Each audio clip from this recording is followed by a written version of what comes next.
Hello and welcome to Access Chat, second chat of the year, and we're delighted to be joined today by Tara Moss. Tara is multi-talented, an advocate, author, model.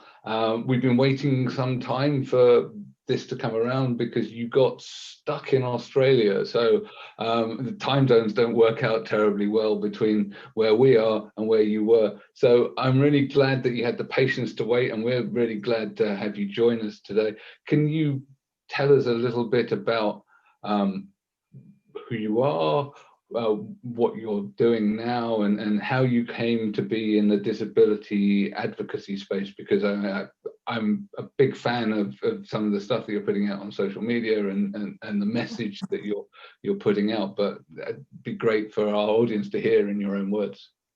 Thank you so much for that lovely introduction. And yes, it has been a bit of time in the making because 2020 was such a weird year. So it's a real honor to be on here.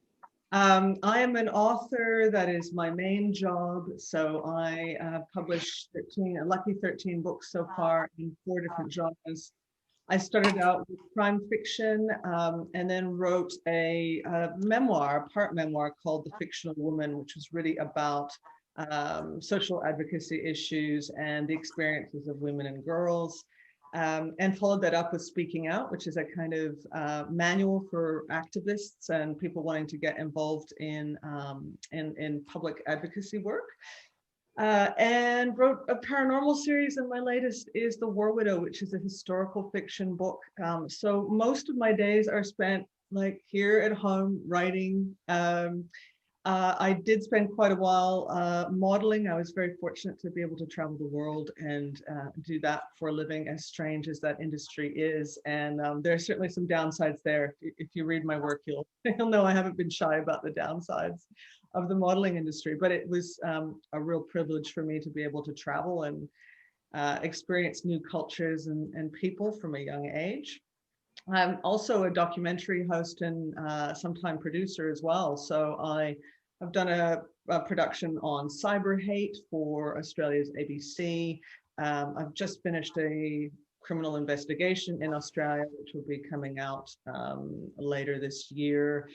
So I'm still very much involved in other types of productions as well. I've done shows for Nat Geo and Crime and Investigation Network. And I have been very much involved in human rights advocacy and advocacy for women and girls through UNICEF and through my own independent work for many years. And about 5 years ago now, I was injured and that led to a disability. So that has given me, I guess, more perspective on disability than what I had before. And in time, I've tried to use my platforms that I have through the work I've been doing over the last couple of decades to be able to bring more visibility to disability and just to speak openly about some of the issues faced by people with disabilities. We are many and varied, of course. So everybody's experiences are very different, but what I try to do using the skills I have is to kind of present and be visible as a person who uses mobility aids in particular, and someone who maybe doesn't look like the stereotypical idea of someone who is either disabled or uses mobility aids. So trying to break down some barriers and stigma there has been part of my focus the last few years, and I think that's probably how we've connected online, Neil. Yeah, absolutely. So I spend an awful lot of time on social media, particularly Twitter, as do Debra and Antonio. And yeah, came across your tweets and started engaging. I really liked, and now of course you've seen your Instagram too, and you're posting stuff. I really liked the sort of positive vibe, the like you described, the wanting to challenge the stereotypical view, which is quite plainly wrong, of how disabled people look and live and everything else. So I think that for me was something that chimed. A lot of people have hidden disabilities. A lot of people acquire disabilities.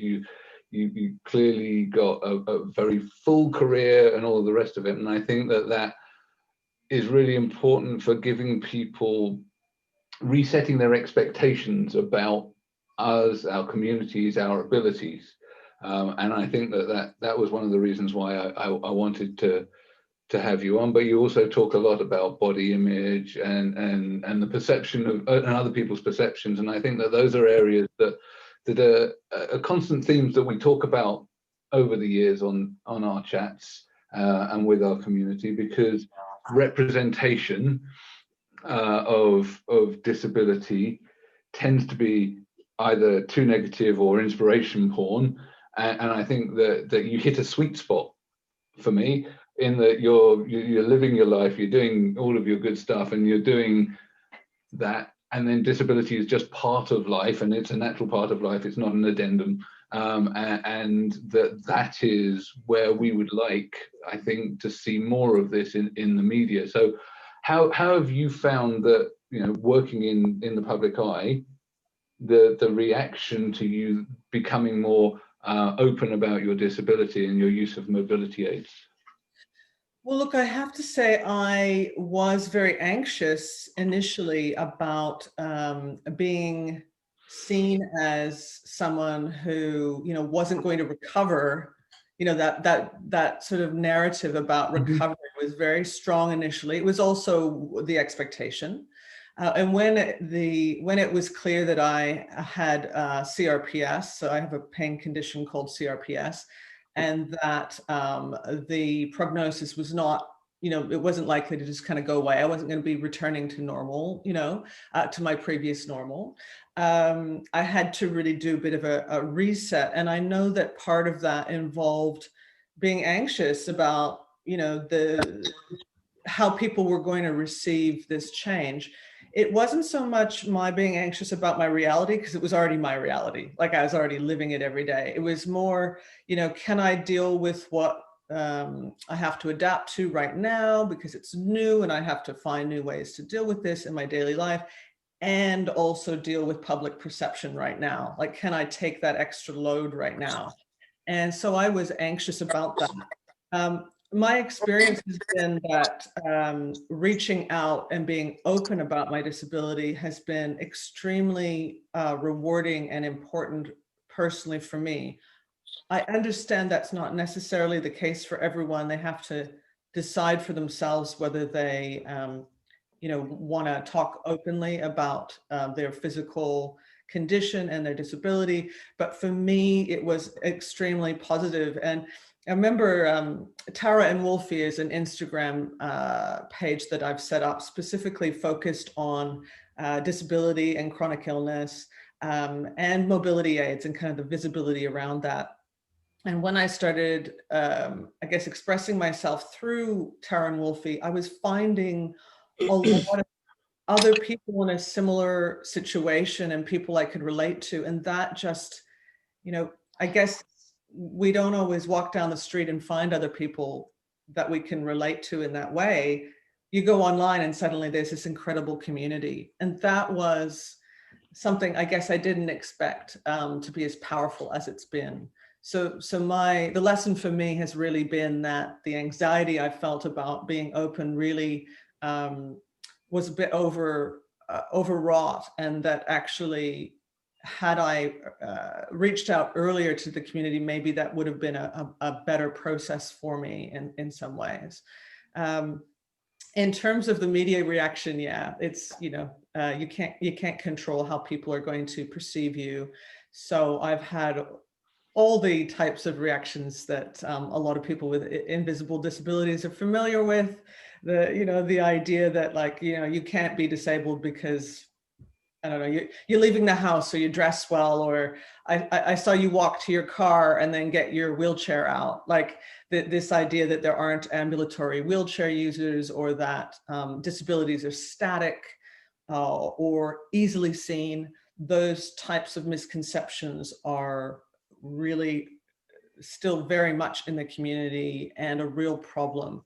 So doing that in the public eye just kind of makes that bigger, I suppose. So it's been a mixed bag, but overall, I would say that being really open has been rewarding and important for me, and something that I've really valued very much, just being able to be myself and not hide.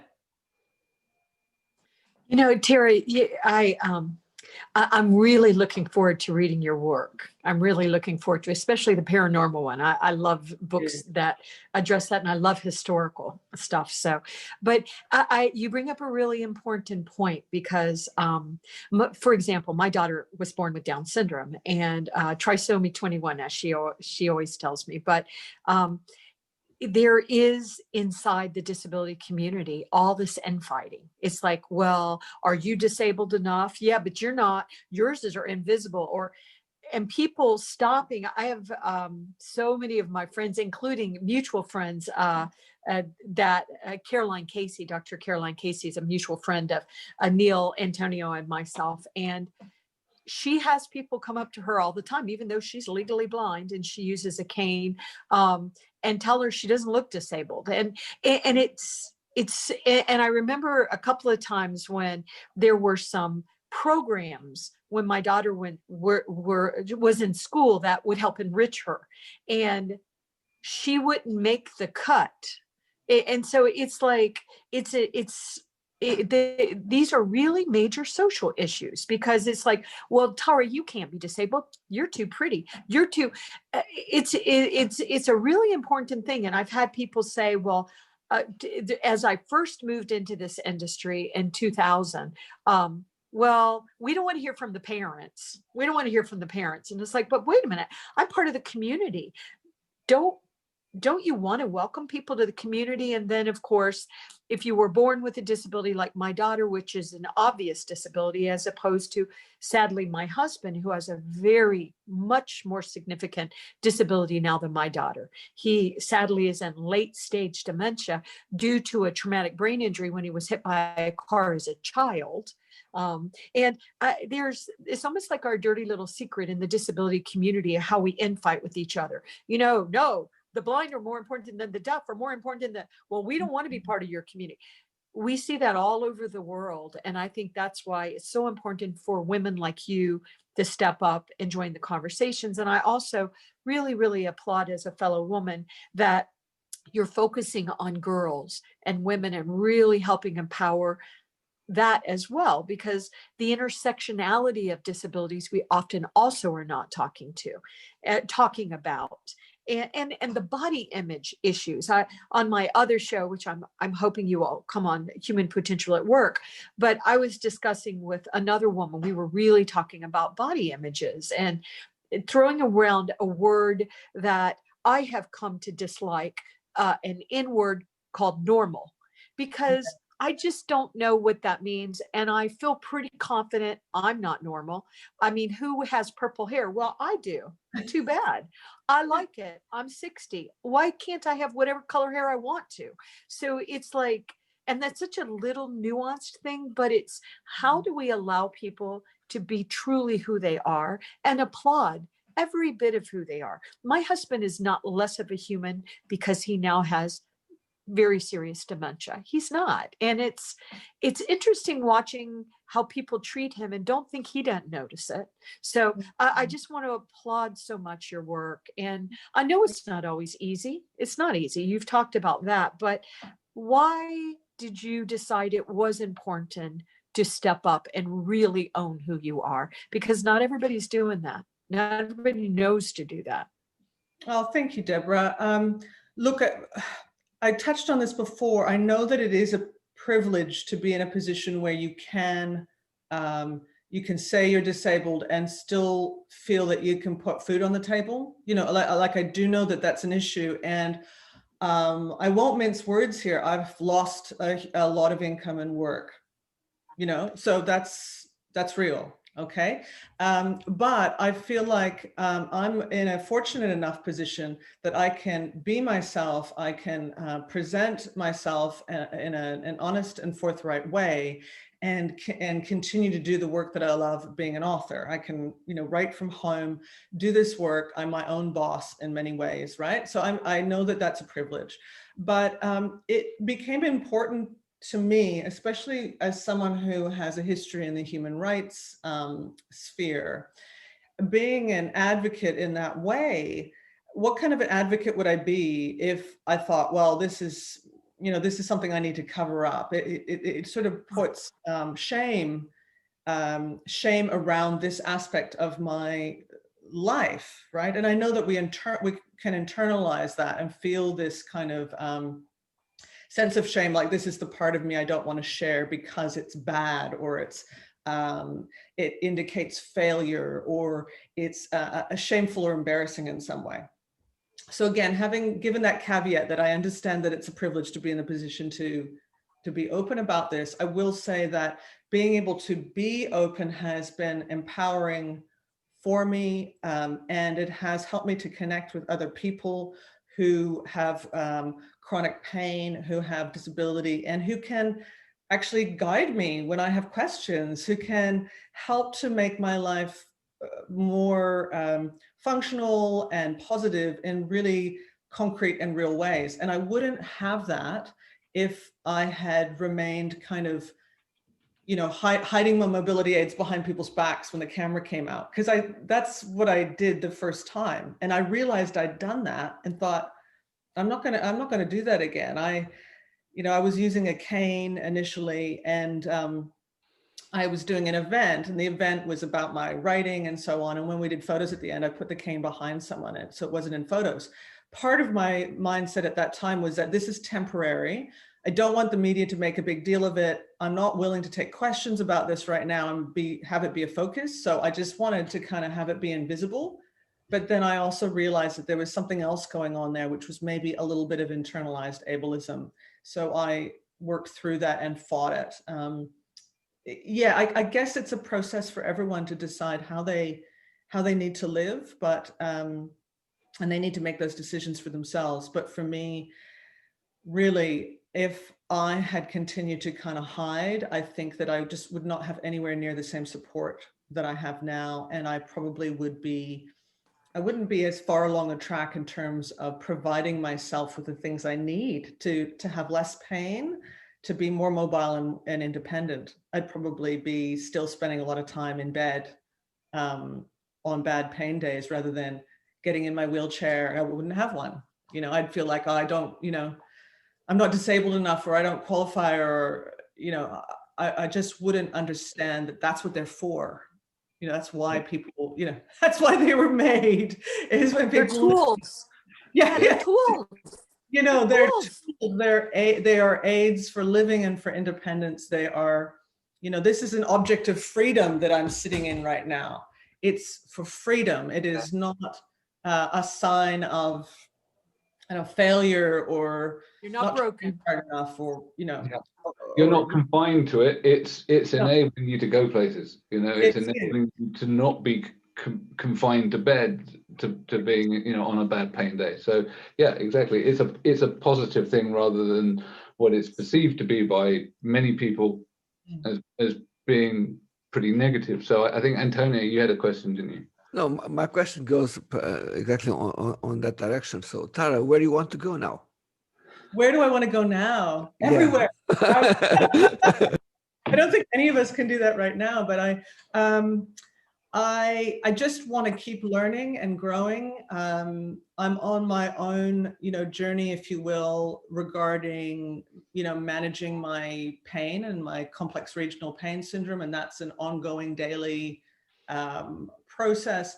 In terms of advocacy, I just want to be able to be myself and be out there. And I am, I guess in some ways really, very much heartened by the messages I've been getting, mostly privately, from people saying, my daughter or myself, I'm using mobility aid now because I could see you using one, and it reduced the the obstacles, the mental obstacles they had around it. They felt that it was too taboo or embarrassing, and the stigma was holding them back. And we do know that from studies that that is really common. You know, a huge number of people would benefit from mobility aids for various reasons, because of pain, dizziness, you know, all of these different issues that might be dealing with in their day-to-day life. And stigma is holding them back or stopping their health professionals from even suggesting these options to them. So making it visible is really helpful, and I want to continue to do that. And just to learn and to grow and do what I can, and I guess shine a light on other people's work in the disability sphere, because there's so many important advocates and so many different areas to discuss. And yeah, I guess just continuing to be out there and be myself, which is yeah, a joy and a privilege to be able to do. And lots of books, right? Lots and lots of books. Because we from time to time we receive messages from people who say, "Oh, I really like, you know, I follow the conversations that you are having, but I never shared any of your tweets. I never share any of your content. I never like it because I'm afraid that if I do that, it will point out that I have something, I might have a disability, and I don't want my employer or someone to know." So that stigma is still very present, and I think it's important for us to highlight it. And so I think your words were particularly important on that, because people shouldn't be holding themselves. We need to understand where they are. Okay, we need to understand that people might be afraid and they don't feel that confident. It's not up to us to tell them what they should do or not. But I think it's important for us to change society to make their life easier in the long term. Yeah, and that's absolutely true. It's you know, now that I am using a wheelchair on and off, because it's been a process over the last 5 years, you know, I was aware of accessibility problems before. I think I even in my human rights work have focused on it from time to time. Now that I'm experiencing it myself, you know, wow, there are a lot of obstacles out there and things that should be changed. And having voices out there normalizing mobility aids, normalizing the, you know, I think it's about a quarter of the people in the world who have a form of disability. You know, just being open and acknowledging that this is a normal part of human experience. It always has been. It's not something to be othered or shamed. It's life, and you know, we're all here together with our different bodies and experiences and our different you know, ways of being, and that needs to be accepted and acknowledged. And I think that there's a long way to go in that regard. Yeah, I would definitely agree. You know, we still have a road to travel. You talked about chronic regional pain syndrome, and one of the taboos around pain is around medication, and particularly opiates and opioids and pain relief. And over the last number of years, there's been almost like a crusade against opioid medicine. And we had Kate Nicholson on, who is a lawyer and a pain advocate. And Kate was a very clear advocate for the reasons why actually medication enabled her to live, you know, because so have you found that experience too? Do you know that people take a dim view of the thing that actually enables you to live a more quote unquote normal life, and how do you then sort of deal with sort of going against the sort of flow of public opinion on this, because people have suddenly gone, oh, pain relief bad, pain medicine bad, and actually abuse of pain medicine bad, pain medication in itself a good thing generally. Yes, look, I think that there's a lot of stigma around, there's so much ableism out there, And that manifests in many ways. And one of the ways it manifests is this idea that you can't somehow unthink your pain. Like, you know, I've got a pain condition that's considered to be, you know, one of the very severe ones. You know, it can be very severely painful. The idea that I'm supposed to just kind of unthink that and not need any medical support for it, no medication, is ludicrous. So I am quite open about the fact that I take medication to help with my functioning and my quality of life. And, you know, I love my life. I love my life. I love my body. I don't want to be in horrific pain. Nobody does or should be, and we should use the tools that are available to us. I was also very open about, for example, ketamine infusions, which in my particular case with CRPS has proven to be one of the more effective methods for pain management. But it's really invasive. I have to spend a whole week in hospital on a sub-anesthetic infusion in a room with tubes out of my arm. Do I want to do that? Would I rather just eat kale and take my vitamins and have that, you know, work? Well, of course.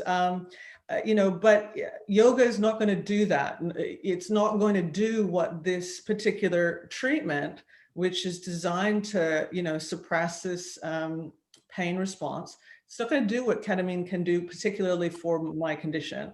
And it's not going to be appropriate for everyone, but the fact that there's this taboo around even having a procedure which reduces pain is, I think, really appalling. It's again a kind of, you know, don't cry, don't show emotion, don't cry, don't show that you feel pain, don't show that you are disabled or there's something you can't do. It's like some kind of a sign of vulnerability. Well, guess what? I'm bloody strong. I'm one of the strongest people I know, and so are the other people in the disability and chronic illness communities. They are absolute rock stars as far as I'm concerned. And the fact that they are managing this stuff only brings them higher in my eyes. So yeah, reducing this idea that somehow everything can be managed with just positive thinking, you know, just a smoothie. I'm not saying positive thinking doesn't help. It does, it's great. Yeah. Positive thinking is marvelous. Stretching and yoga are marvelous. Exercise is important, all those things. But, you know, there are medical conditions out there. There are pain conditions, and actually leaving them without treatment is detrimental to that person and their body.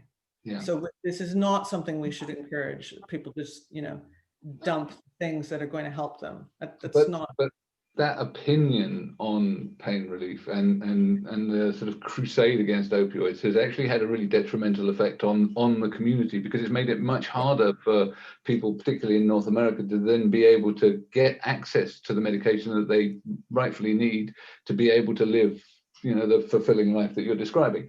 That's right. And in Australia as well, while I was over there last year, you know, this is a lot of the conversation that was happening, was that the crackdown on opioid prescriptions meant that a lot of people, you know, particularly people who have invisible conditions like pain conditions, you could just have a doctor who says, well, you know, you're just going to have to not have this medication anymore. Why don't you try positive thinking, and send you home? Or why don't you try some over-the-counter Advil or something? And it's like, it's not going to work. You're leaving that person with pain they should, at a level that they shouldn't have to try to manage. And it actually is very negative on the body and the central nervous system. So it's causes the problems to get worse. So there's, yeah, we want to make sure people are taking medicine as safely as possible. You know, I'm not going to ignore the fact that there are people out there who are suffering as a result of over medication or over prescription, or not being given other tools. But taking the medication away from them is not the answer. That people need support, they need pain relief, and they need that on so many different levels, including just, if you want to make the argument just about the health of their body, yeah, they need pain relief. That's really important for them physically as well as mentally and emotionally. And to have them be believed as well. Person comes right. A person comes and says, I'm in pain, I can't cope, I've got 10 out of 10 pain. You know, you need to be listening to that person and recognizing you can't see it. You know, it's not Right. a visible thing. And assuming that you're lying about it, it just is, it just, there's so many things wrong with that. Why? And we have medical science that you know, human beings have come up with. Why don't we use the medical science and the tools and stop assuming that people are broken? People are broken because society breaks us by putting all these ridiculous conditions on us. And I remember when my daughter was born with Down syndrome, she got a low, I think it's called APGAR score, where they decide, and she got a 6, which is sort of unusual.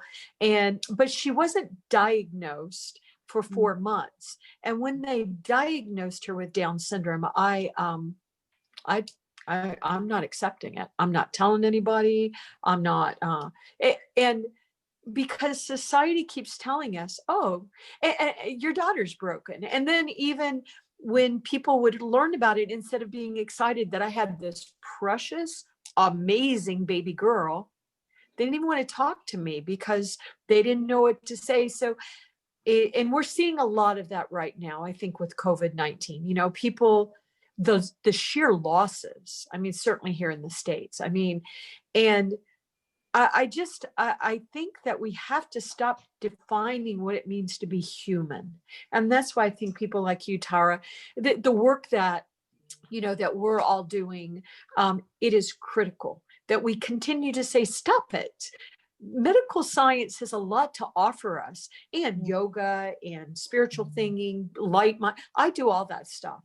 Yes. But I actually, during these dark times of COVID, it's, you know, not just COVID, the pandemic, all the political horror that's happening in the United States, the violence. I'm actually struggling as an optimist, trying to not be so optimistic and light. It's fascinating because there's a balance with all that as well. But as you noted, a quarter of human beings have disabilities because we're in these beautiful, precious biological bodies. So it's just such a shame that, you know, bodies right. are not static, and disabilities are not static.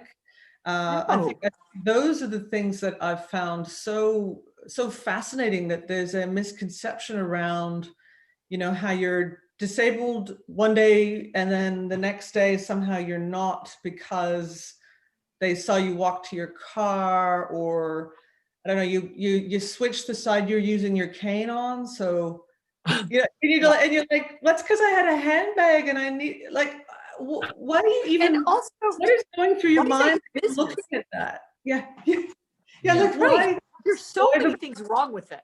Yeah. Yeah, it's almost like, no, you are trying to have a life. Oh, I'm sure you can't be disabled. You are trying to have a life, so it can't be, no?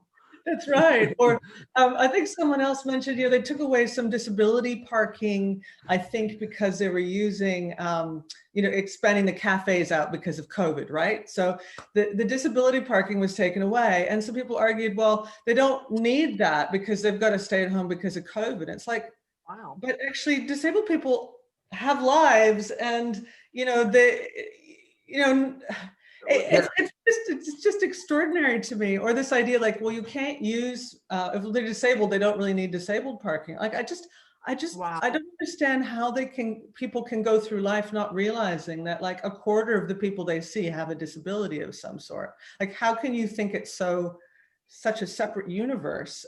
It's really, you know, I know that popular culture and media have not helped with this in many respects. As a storyteller, that is an area that I focus on, of course, because I see it all the time in film and just go like, wow, the messages we put out there have been really confusing and inaccurate and have created myths. And that's another reason why I'm so passionate about making sure people with disabilities are able to tell their stories, be visible and be heard, because, you know, it's really enough of other people telling our stories and getting it terribly wrong. So true. Laughably wrong. So how do you integrate that into your storytelling? Do you have any sort of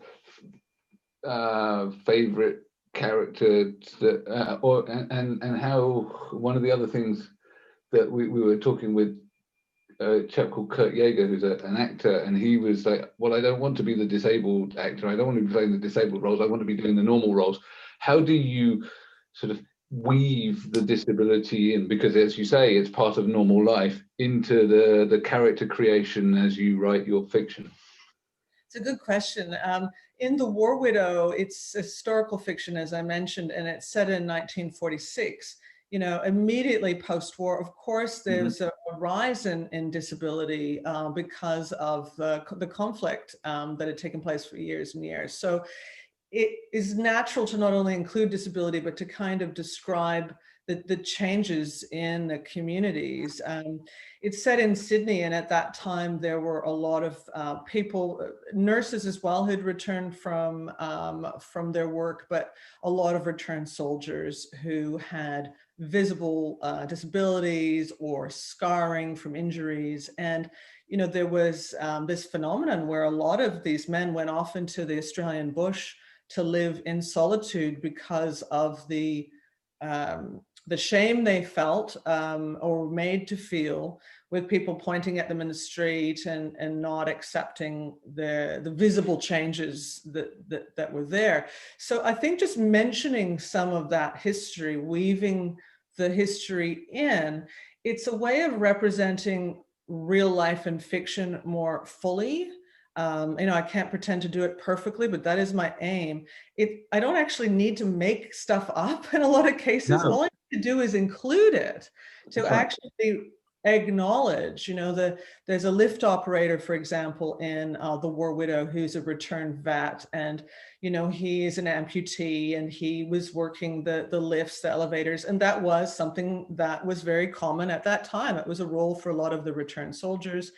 And Billy Walker has a secretary or assistant who is a returned war vet, and he has missing fingers on one hand and has been booted by the army because he's no longer, you know, able-bodied. And that was a common experience. So it's not even necessary for me to kind of stretch myself to think, you know, how do I include this? It's just actually seeing it and going, yeah, this is part of the story. This is part of life at that time. And it makes the work more authentic and much more interesting as far as I'm concerned. So there's wonderful characters in The War Widow that have disabilities or just are, you know, just visible and part of that history, that real history. Thank you, and that's exactly what we need more of, which is that sort of representation of reality, because we're there already, and what happens in the media is that we disappear. So it's been a real pleasure talking with you. We've reached the end of our time. We need to thank the people that keep us on air and support us, so Barclays Access, Microlink, and MyClearText for making sure that we're captioned, and we really look forward to you joining us on Twitter next week. Thank you very much, Tara. Thank you, Tara. Thanks, Commander Santos. Thank you, Neil.